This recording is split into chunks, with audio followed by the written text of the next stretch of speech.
좀 빠르게 말씀드리겠습니다. 담보대출 LTV 추가 강화를 해서 9억 원 이하냐 9억 원 초과냐 이 부분을 가지고 따집니다. 그랬을 때 실제적으로 담보대출 인정 비율이 현재 40%죠. 40%인데요.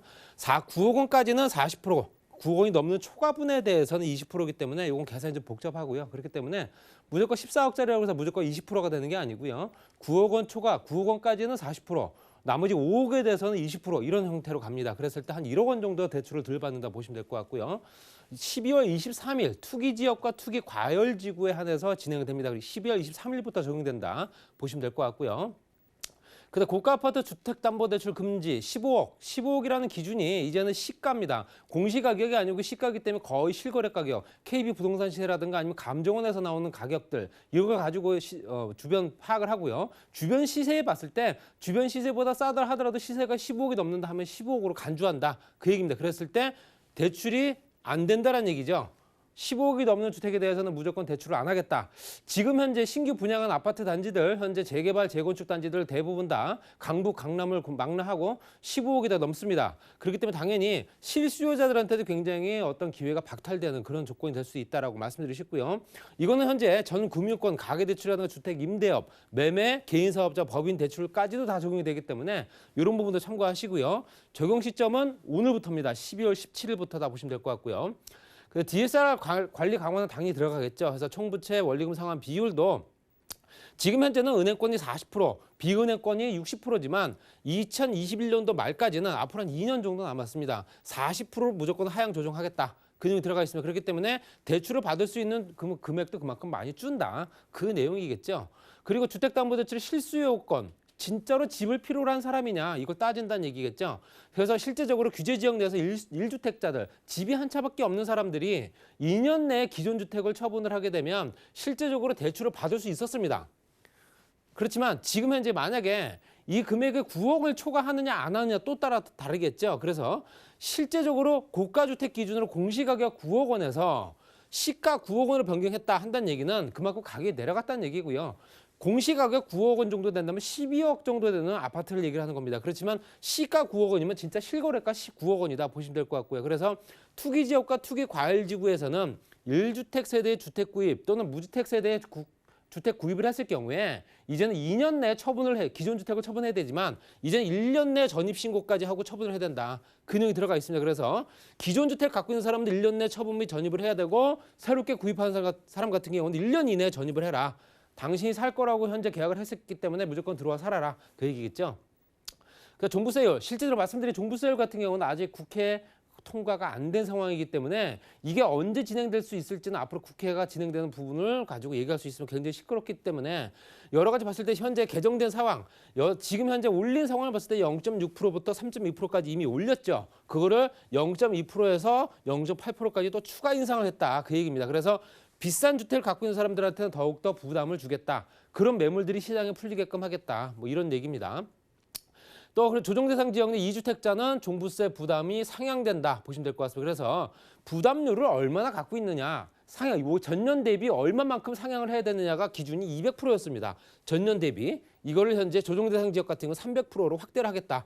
더 많이 올리겠다라는 얘기겠죠. 그래서 현재 지역의 종부세를 올릴 수 있는 비율을 더 확대하기 때문에 아무래도 이런 세금 부담 때문에라도 집을 내놓고 매물이 시장에 풀리지 않겠냐 그런 의도로 보입니다. 그리고 1주택 보유 고령자 공제율 확대. 실제적으로 1주택 보유한 고령자들 65세 이상 된 사람들 같은 경우는 이제 소득 수준도 없는 상황이기 때문에 집값이 올라서 세금 부담할 방법이 없습니다. 뭐 투기나 이런 세력이 아니기 때문에 당연히 기본적으로 공제율을 10%에서 30%까지 현재 잡았던 부분을 20에서 40%까지 공제를 더 해주겠다는 얘기겠죠. 예, 법 개정 후에 2020년 납부분부터 적용되기 때문에 내년부터 적용된다. 고령층의 나이가 많으신 분들이 집이 한 채 있지만 계속 집값이 올라가면서 현재 부담이 커지게 되면 아무래도 이런 거 좀 서민 경제에 좀 안 좋아질 수 있기 때문에 이런 부분은 조금 더 보완을 했다 보시면 될 것 같고요. 그다음 장특공제, 장기 보유 특별공제 같은 경우도 1주택자 같은 경우도 거주 요건을 최대 추가했습니다. 그래서 2021년도 1월 1일 양도분부터이기 때문에 내년에 파는 거는 거주 요건이 해당 사항이 없습니다. 2021년도 1월 1일 이후부터 매도하는 부분에 대해서이기 때문에 이건 꼭 참고하시고요. 현재 다주택자는 현재 15년 이상 보유시 최대 30%까지 공제하는 거는 현재 유지가 되고요. 전체적으로 연수로 나누어서 공제받을 수 있는 비율을 따지되 거기에 현재 거주 요건을 따지겠다. 거주 요건까지 현재 포함을 시키겠다. 그 내용이 들어간 겁니다. 그렇지만 말씀드린 대로 내후년 양도분부터다 보시면 될 것 같고요. 임대주택도 거주 요건 추가시킵니다. 실제적으로 조정 대상 지역은 서울 전역과 기타 지역들 다 들어갑니다. 그래서 1세대 1주택이 보유 기간과 거주 기간이 2년 이상인 경우에는 9억 원까지 비과세 혜택을 받았습니다. 1주택자이기 때문에 당연히 양도세 비과세 혜택이 있겠죠. 그렇지만 이제는 거주 요건을 충족을 해야 된다. 2년을 거주해라. 2년을 거주하게 되면 양도세를 비과세하겠다라는 내용이 들어가 있다. 요거는 12월 17일 대책 발표 다음 날부터 새로 임대 등록하는 물건에 해당되는 거기 때문에 오늘 이전에 등록한 물건은 해당 사항이 없습니다. 오늘 이후부터 등록하는 물건에 대해서는 거주 요건을 챙기셔야 된다. 꼼꼼히 보시고요. 다주택자 분양권 주택수 포함. 분양권은 주택수에 포함이 안 됐었죠. 집이 여러 채 있는 사람들, 특히 조정 대상 지역 안에 주택을 갖고 있는 사람들이 현재 분양권은 주택수에 포함되고 있지 않았기 때문에 그만큼 세부담이 적었다. 그렇기 때문에 당연히 현재 대출 청약이라든가 세제상 모두 주택세 포함시키는 조합원 입주권과는 다르지 않느냐. 그래서 이거는 다주택자의 경우에 조정 대상 지역 안에 주택이 있는 경우입니다. 그랬을 때 현재 법 개정 후 2021년도 1월 1일 양도분부터 적용된다. 내후년부터 적용된다 보시면 될 것 같고요.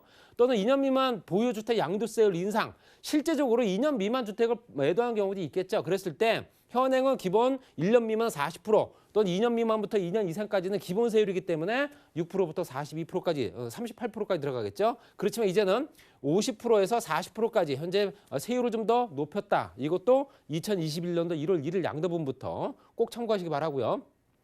다주택자 양도세 중과 한시적 배제 이거 같은 경우는 실제적으로 집을 여러 채 갖고 있는 사람들이 이제는 현재 기를 터줬다라고 좀 보여지기도 하고요. 내년 6월 말까지 갖고 있는 사람들이 집을 팔게 되면 양도세 중과 한시적 배제시키겠다는 얘기입니다. 그래서 조정 대상 지역, 서울 지역 다 들어가고요. 이 주택의 집을 여러 채 갖고 있는 사람들이 현재 내가 집을 현재 매매를 하기 위해서 내년 6월 말까지 매매를 한다 했을 경우에는 양도세 중과되는 2주택자 10%, 3주택자 20%를 현재 중과를 안 하겠다는 얘기입니다. 그렇기 때문에 내년 6월까지는 매물이 그만큼 쏟아질 거를 또 예상을 하겠죠. 그렇지만 이건 시장 흐름을 좀 봐야 하기 때문에 이런 부분은 꼭 물건이 많이 풀릴 거다라고 계산하기는 좀 어렵다 말씀드리고 싶고요. 분양가 상한제 적용 지역 확대했습니다. 실제적으로 이 지역에 빠졌던 과천, 광명, 하남, 또 동작 이런 지역 다 들어갔고요. 서울 지역은 거의 전 지역이 다 들어갔다 보시면 될 것 같습니다. 그래서 강서, 노원, 동대문, 성북, 운평까지 했을 때 실제적으로 분양가 상한제 지역이 서울 전 지역이 다 들어갔다 한다는 얘기는 정비 사업에 들어간 물건들이 다 해당된다. 거의 대부분이다 보시면 될 것 같습니다. 공급량이 많이 줄겠죠. 공급량이 줄은 걸 대안을 현재 30만 가구를 얘기를 하고 있지만 실제적으로 갈 길이 멀습니다. 그렇기 때문에 공급은 축소한 상태에서 세부담만 늘리고 당연히 매물이 시장에 잠기는 형태가 갈 수밖에 없다라고 다시 말씀드리고 싶고요. 자금 조달 계획 같은 경우는 비규제 지역에 또 추가를 시켰습니다. 그래서 자금 조달 계획 같은 경우는 보통 이제 투기과열지구 내에서 3억 이상 주택을 매입할 경우에는 이 금액을 어떻게 준비를 했는지에 대해서 조달 계획서를 현재 취득 시에는 제출해야 되지만 비규제 지역은 이런 게 없었습니다. 그래서 규제가 들어가 있지 않은 지역들, 현재 투기과열지구 외 지역들 같은 경우는 이제 6억 원 이상일 경우에는 무조건 실제적으로 자금 조달 계획을 제출을 해라. 그런 내용이 들어갔다 보시면 될 것 같고요. 청약 제한 같은 경우도 실질적으로 보통 이제 청약 제한 때문에 뭐 교란을 한다거나 시장 경제를 좀 흔든다거나 했을 경우는 3년에서 10년 정도 청약을 금지시켰는데 이제 무조건 10년간입니다. 10년간 청약을 금지시킨다. 이런 내용이 들어가 있고요. 불법 전매라든가 주택법 공급에 관련된 내용 위반한 사례가 적발됐을 경우에 그건 보시면 될 것 같고요. 청약 당첨 요건도 실제적으로 해당 지역에 얼마만큼 거주하느냐를 또 따지겠죠. 그렇지만 해당 지역에 이제는 2년 이상 거주해야 된다.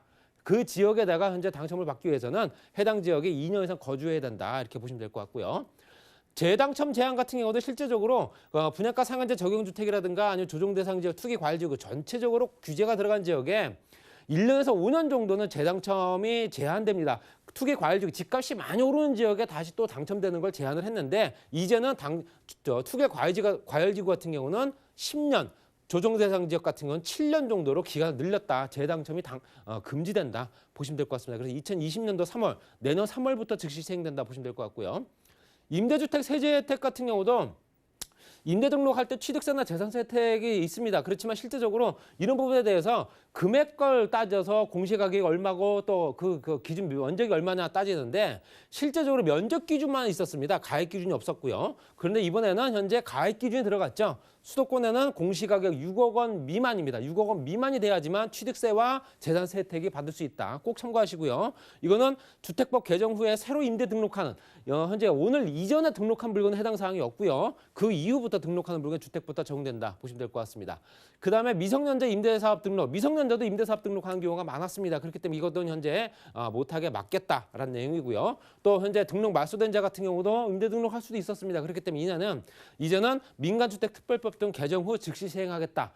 이런 내용이 들어가 있습니다. 실제적으로 좀 빠르게 말씀을 드렸는데요. 말씀드린 대로 지금 현재 규제 같은 경우는 한 3가지에서 4가지 정도 됩니다. 그렇지만 세금과 관련된 보유세 또는 현재 대출 규제 그리고 청약 제한, 그다음에 현재 분양가 상한제를 통해서 공급 제한 여러 가지가 집값을 잡을 만한 요건이 아무것도 없습니다. 전체적으로 봤을 때는 있는 사람들 같은 경우는 전혀 문제가 없습니다. 실수요자들이 점점 더 문제가 생긴 거고요. 정말로 집이 필요하고 해당 지역에 거주하고 싶어도 이제는 대출이 안 나와서 집을 못 사는, 이제는 거주를 포기하고 아예 매매를 포기하고 아예 이제 임대로 돌아서는, 그럼으로써 전세 물량과 현재 월세 이런 현재 임대 시장이 더욱더 가격이 폭등하지 않을까 이렇게 말씀드리면 정리하겠습니다.